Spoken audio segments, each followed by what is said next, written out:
All right, what's up? I'm gonna show y'all how to mix Johnny Craig style vocals. Let's go. I'm gonna play his part first, then I'm gonna play mine, and you can hear the comparison.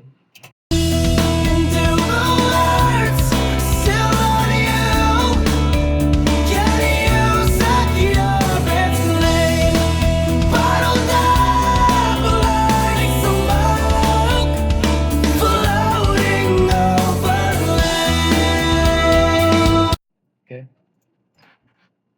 Now here's mine.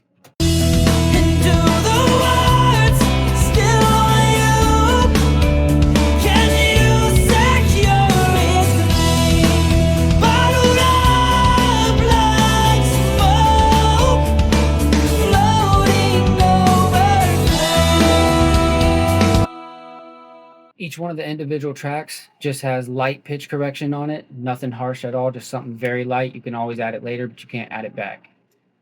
Some of the tracks also have just a very light compressor, very light, nothing really crazy going on, just kind of to tame it. And this is before anything in the vocal chain. All right, now for the vocal chain. The first thing in the vocal chain, I'm using Izotope Nectar 3. I'm cutting out below 100 hertz. I'm using the ALM button, which is auto level mode, and it's basically leveling everything to what I set it to. So I have it set to -6, and I always record everything around -6. I record as loud as I can, but never go over -6. Most VST plugins are optimized to work around -6. So after the first plugin, the output gain knob is something you always want to do. You want to gain stage back to -6, and then move to the next plugin. Okay, the next plugin is Manny Triple D. I'm only using the D-box knob, and I'm just pulling out just a little bit right here. That's only pulling out probably around 200 hertz or so, some of that low-end boxiness. And then next in the chain is a tube preamp that I'm emulating. So I'm emulating plugging into a tube preamp on the soft setting on 3, and I'm just barely hitting the light, and I'm pulling out -3 to gain stage back to that -6 we always talk about. Then I'm using a Pultec old school style EQ, really warm analog sounding. I'm attenuating around 100 hertz, and again pulling out some of that low end boominess that the analog plugins will add in. And I'm boosting around 12 kilohertz for that high end sheen, and I'm attenuating around 20,000 kilohertz, which is basically an analog de-esser. On the output gain knob, I'm gain staging back to -6. And then I'm going into an LA76, which is a really fast compressor, one of the best ever made. Fast attack, somewhat slow release, which is still pretty fast for this plugin. I'm using the input gain knob and only pulling out 2 or 3 dB max. I could push it to 5, but that's pushing it. And then using the output gain knob again to gain stage back to -6. Then I'm using an LA2A. This is just a very soft compressor for tonality. And again, peak reduction, only pulling out 2 or 3 dB, and then using the gain knob to put those 2 or 3 dB back and gain stage back to around -6. Next in the chain is a de-esser plugin. You can use any de-esser plugin. And I'm just taking out a little bit of the high-end S's that are poking through the mix that made its way after the compressor. And then near the end of the vocal chain, you'll usually have somewhat of a limiter. Some people use Waves RVox, which is compression and limiting. I like to use the Oxford Inflator. You can use this anywhere in the chain on any track, any instrument, and you can use it on the master. So and with this plugin, I'm boosting both of these knobs to the fullest, which is totally fine for this plugin and will normally not cause over distortion at all.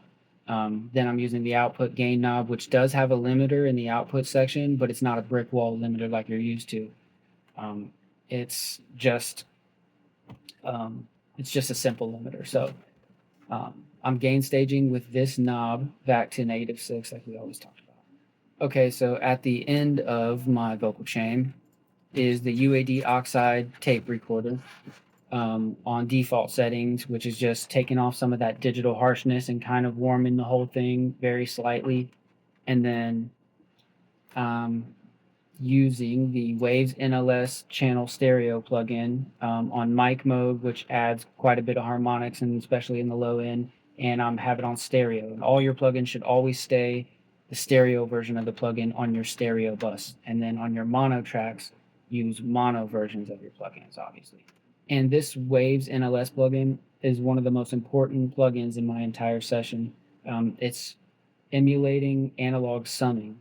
So instead of just having your standard DAW take all of these tracks and sum them together, you're getting the help from Waves NLS, which you would put on any single individual track or a bus, the Waves NLS channel plugin. And then on the master plugin, you'll use the Waves NLS bus plugin. And these two plugins talk to each other.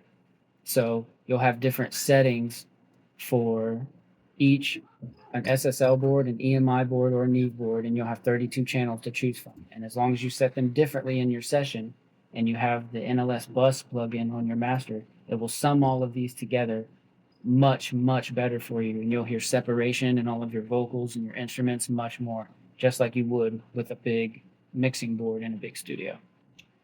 And then after the vocal chain is done and I get to the end of that, so after the vocal chain is done and I get to the end of that, I have my delays, my short reverb, and long reverb all on send tracks. And it's basically making a copy of my vocal chain and creating the delay, the short reverb, and the long reverb. So for my delay, I'm using the Manny delay. I'm using all the effects, but very lightly, and then kind of quite a bit of reverb and a quarter note delay, and the feedback around 30%, which is always a good starting point for any delay. And I'm keeping the wet signal 100% because it's on a send track. And the high pass and low pass filters, always a good place for to start with delays.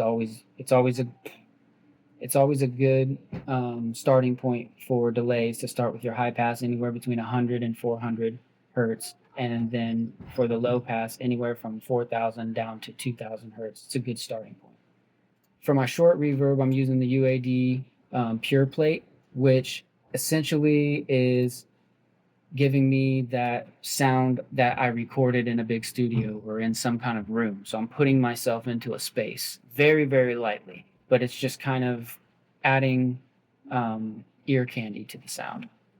And then finally, I have the long reverb, my long decays and the big luscious reverb that sounds like money. And then on those reverbs, you'll want to put a de-esser just to kind of tame the high end. Even if you are adding high end in your reverb, you still want to tame it a little bit because you don't want all of the high end sheen from your main vocal bus adding into that. And together they will add up to too much. All right, and now with everything, play it together.